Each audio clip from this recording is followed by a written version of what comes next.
All right. Eagles are now 5-8 with that loss to the Redskins at home.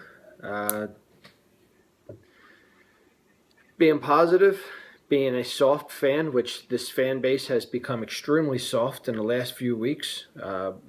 Praising this team for playing with effort and energy,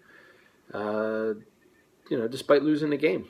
Leaving 17 points out there on Sunday, field goals, not having, your backup kicker or your backup long snapper and stuff like that. That's, that shit happens.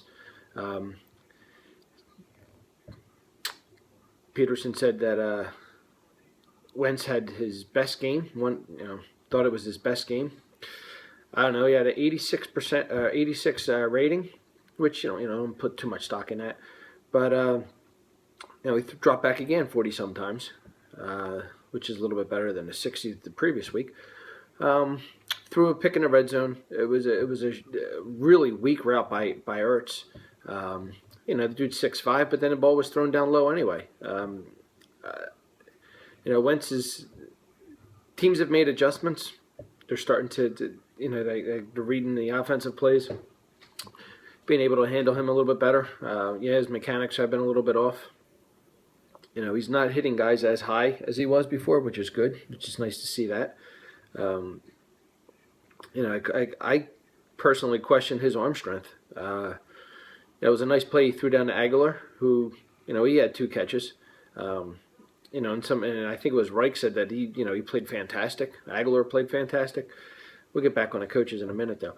But, later on down the line, Wentz was pretty elusive, got out of that one play, threw across his body down to Burton. I've seen Michael Vick make that play numerous times. I saw him do it when he was with Atlanta in the playoff game. Threw across his body just on a frozen rope across the field. When you're 6'5" and you can let it fly like Wentz supposedly can do, I'm not impressed with his arm strength. Treg's first game, he underthrew Treg's on that one game against the Giants where it could have been an easy touchdown. He underthrew him, made the completion and everything, but still wasn't able to get too far and couldn't get into the end zone. Which if he could lead him, that would have been a touchdown easily. But yeah, Wentz rolls out and he throws across to Burton. He missed him by 15 yards. Very inaccurate and very weak throw. Luckily, it wasn't picked off because it was in the air a long time. But speaking of Burton, though, he slid in. I like the 3 tight end sets that they've been running. You're not going to get many yards after the catch, but at least they're big boys. Ertz had a hell of a game, for him. Kind of earned his paycheck after a couple weeks of doing nothing and a phantom block that he had.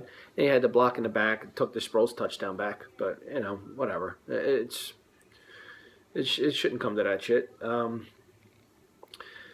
thing with the Sproles hit, I think was absolutely, if it was if it didn't just happen after he hit Selleck,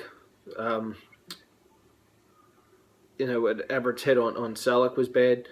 But, that's a game. It's part of the game. No big deal there. But the shot on Sproles, if it wasn't just after Selleck, that dude should have been tossed, I think. If you're gonna call these little ticky-tack things where you're touching people in the head and, defenseless receivers and all this other stuff, guys getting ejected, getting fined. I haven't heard yet. I would assume that Everett's going to get fined for that hit.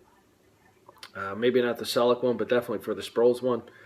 And for some of the players talking about, it was a dirty hit.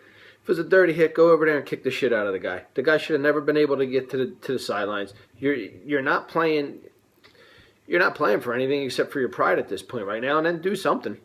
You're not going to make the playoffs, so it's not like you're going to ruin your season. Who gives a shit at this point? Maybe the team could build together if you go out there and go kick the shit out of that dude. And anybody else who's stopping you, just go run right through them.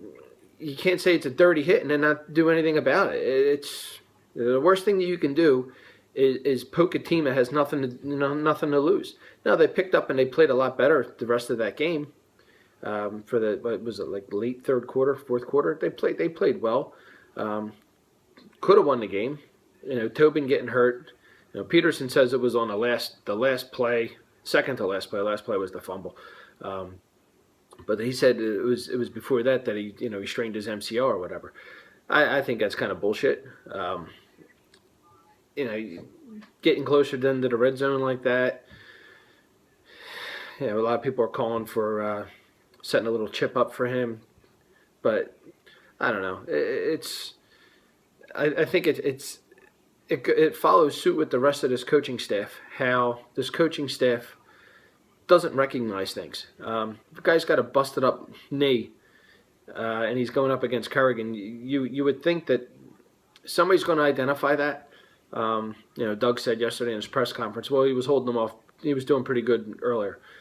Well, I mean, it's only a matter of time. If you watch Beckham with the Giants against the Cowboys, he had a drop. It's only a matter of time he's going to come back and get you something. Good players are going to do that. You can't hold him down the whole entire time. Well, Kerrigan got loose. His coaching staff, it's very disheartening. Schwartz, the way he is, the way the defense is played, their lack of getting to quarterbacks, not too crazy about it. Wide receivers, they are adjusting. The cornerbacks. I'm sorry, cornerbacks are moving up. They're not jamming at the line so much. They're moving up, but you disrupt a little bit more. Schwartz kind of got a free ride so far this year. I think it's going to start coming out a little bit more. Pederson's having another meeting with him, so that's the second one this year. Obviously, something isn't going right, and they're not on the same page. That needs to be fixed. But overall, and hopefully it's just coach speak when the microphone's in front of them and they're totally different in the locker room and they identify these problems. But the passiveness from Pederson, and that disgusting quote that he's got to love on players, that's disgusting right there. Coming from a football team, I expect that from some sissy ass soccer team, but from a football team, that's just it's inexcusable. To hear that type of stuff, and then Lori before with the open your hearts and all that, emotional intelligence bullshit. It's football. Go play the goddamn game. Go punch somebody in the mouth and go go win the game. For fans to be happy that they played with effort and energy, and they almost could have won the game, which they should have. Again, another game that they blew in the end there. For fans to be accepting of that. It shows a lot about this fan base and basically the whole organization. Pederson opened up that can a couple weeks ago talking about who wanted to be here when they were still not mathematically out of it. Technically, they're not mathematically out of it now either, even though they're 5-8. They're out of it though. But to start questioning that, and then they shit the bed against Green Bay. Had a chance with Cincinnati. He came back against Cincinnati. But, just overall, there's chances there to do stuff, and they can't. It's the lack of talent, it's the easy one. I think that the coaching has definitely got to pick up. I'm not one to say fire Pederson. I don't think that's a good idea right now. I'd love to see him relinquish the play calling and let Reich do the play calls so that maybe Doug has a better concept of when to challenge a play, can actually study the game a little bit better rather than worry about play calling, see what's going on, and they can have this supposed open communication with him and Reich and Schwartz and actually do something and make some adjustments. Put his 2 cents in there still to Reich with the offense. But, just a different set of eyes. I don't know what the hell Reich does. I don't know, just to switch it up a little bit. Switching up a little bit is going to change their tendencies too. If I'm sure Pederson's got tendencies. I don't study the game enough. I'm not a defensive coordinator where I get paid to do that. But there's got to be tendencies that he has. So you bring in somebody else to call. They don't know who's calling the plays. Things change up.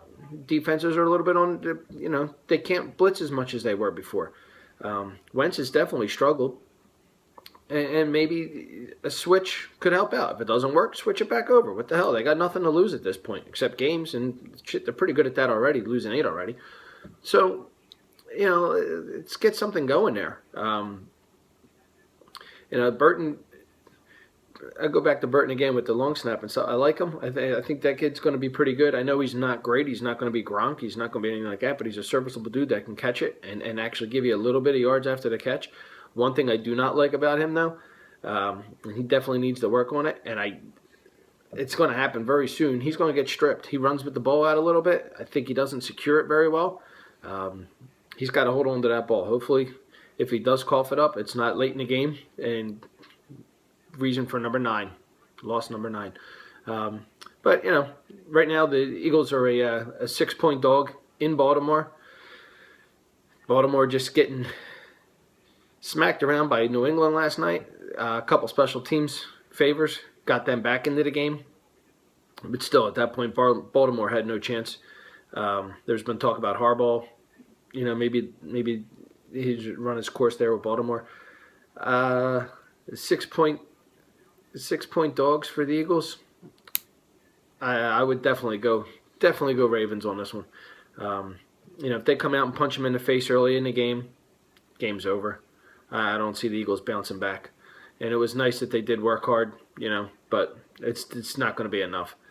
So that's it. I'll give Pederson one more year. Schwartz has got to make some adjustments after last week, and see how that works out.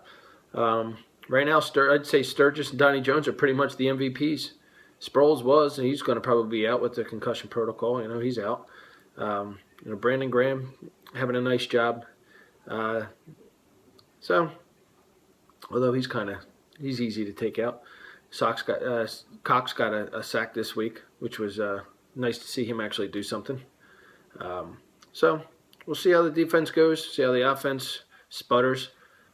More excuses, Love on Aguilar since he catches 2 balls. Whoop-de-doo. So, all right, guys, have a good one.